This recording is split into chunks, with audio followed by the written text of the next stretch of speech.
Assalamualaikum warahmatullahi wabarakatuh.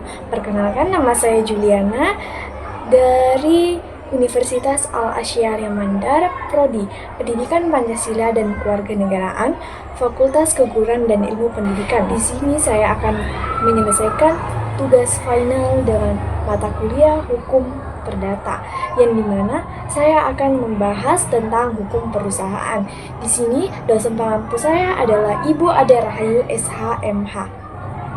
Nah, di sini saya akan menjelaskan apa sih itu hukum perusahaan. Nah, jadi hukum perusahaan adalah keseluruhan aturan hukum yang mengatur segala aspek terkait pendirian, pengelolaan, dan pembubaran perusahaan. Hukum perusahaan juga mengatur kegiatan ekonomi yang dijalankan oleh perusahaan. Nah, hukum perusahaan penting karena dapat membantu menjaga transparansi, akuntabilitas, kepatuhan perusahaan terhadap regulasi yang berlaku. Nah, hukum perusahaan juga dapat mewujudkan bisnis yang aman dan adil untuk seluruh pelaku bisnis. Di sini saya akan menyebutkan dasar hukum dari hukum perusahaan itu ada 8. Yang pertama, Kitab Undang-Undang Hukum Perdata. Yang kedua, Kitab Undang-Undang Hukum Dagang. Yang ketiga, ada Undang-Undang Nomor 40 Tahun 2007 tentang Perseroan Terbatas. Yang keempat, ada Undang-Undang Nomor 25 Tahun 2007 tentang Penanaman Modal. Yang kelima, ada Undang-Undang Nomor 13 Tahun 2003 tentang Ketenagakerjaan. Yang keenam, ada Undang-Undang Nomor 25 Tahun 2007 tentang Penanaman Modal. Yang ketujuh, ada Undang-Undang Nomor 11 Tahun 2020 tentang Cipta Kerja. Dan yang terakhir ada Undang-Undang Nomor 8 Tahun 1999 tentang Perlindungan Konsumen. Saya akan menyebutkan unsur-unsur hukum perusahaan.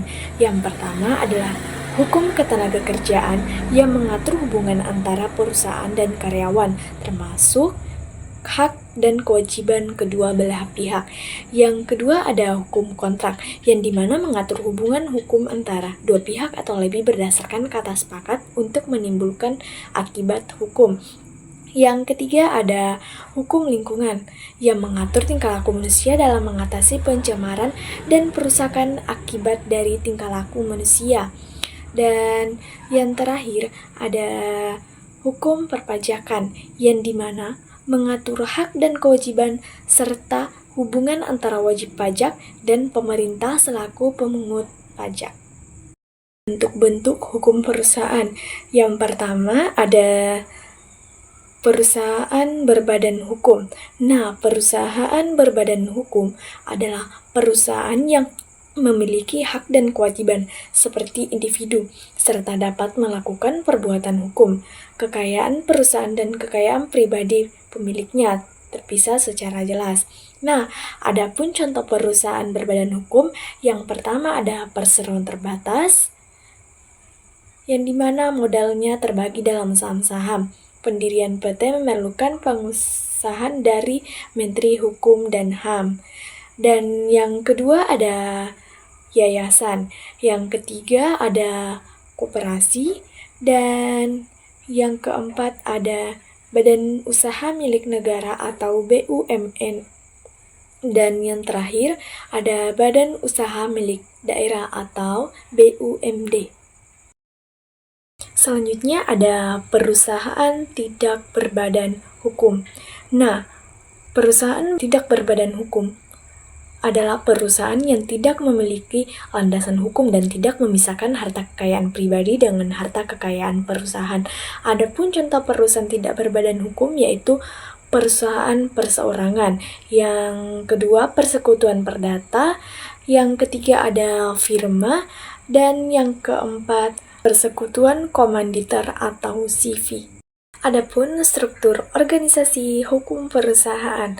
Yang pertama ada direktur, yang dimana direktur adalah pemimpin tertinggi dalam perusahaan yang bertanggung jawab untuk menetapkan visi, misi, dan arah strategis perusahaan.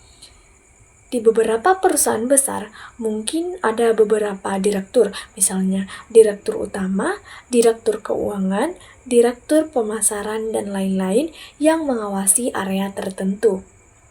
Selanjutnya ada manajer.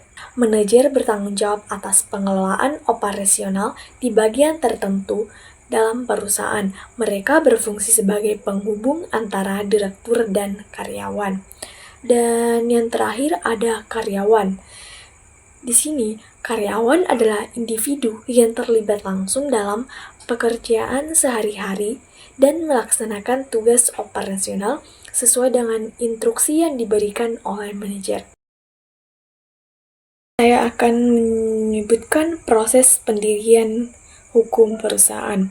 Nah, pendirian hukum perusahaan seperti perseroan terbatas atau PT, perseroan perorangan dilakukan dengan beberapa langkah, yaitu yang pertama ada menentukan pendiri perusahaan, yang kedua ada menyiapkan nama dan data perusahaan, yang ketiga itu membuat akta pendirian perusahaan yang dibuat oleh notaris, dan yang keempat itu ada mengurus pengusahaan dari Kementerian Hukum dan HAM.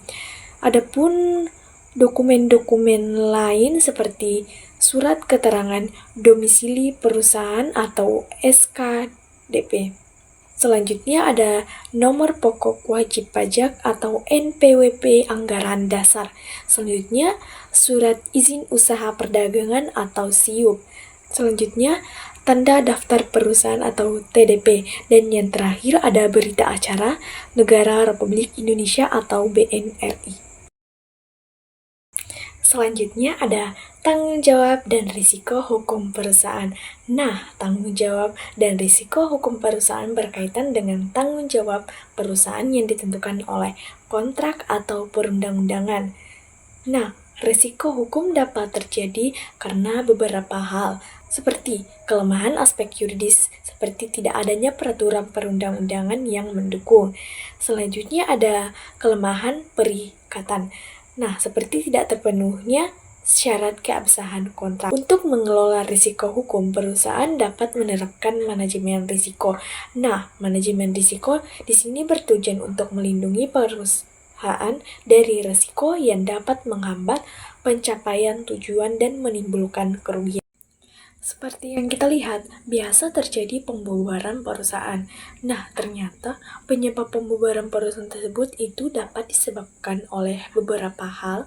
Di antaranya, yang pertama itu ada keputusan Rapat Umum Pemegang Saham atau RUPS. Yang kedua ada ketetapan pengadilan, berakhirnya jangka waktu pendirian perusahaan. Yang ketiga ada harta pailit perusahaan yang tidak mampu membayar kepailitan. Yang keempat ada harta pailit perusahaan dalam keadaan insolvensi. Terakhir ada dicabutnya izin perusahaan. Selain itu, adalah beberapa faktor lain yang dapat menyebabkan pembubaran perusahaan, seperti kondisi keuangan yang tidak menguntungkan. Yang kedua ada perubahan strategis bisnis. Yang ketiga ada tuntutan hukum yang berlarut-larut. Selanjutnya ada keputusan bisnis yang sulit. Selanjutnya ada kegagalan usaha perubahan regulasi dan lingkungan. Dan yang terakhir ada hukum teknologi dan inovasi. Nah, itulah tadi penjelasan mengenai hukum perusahaan.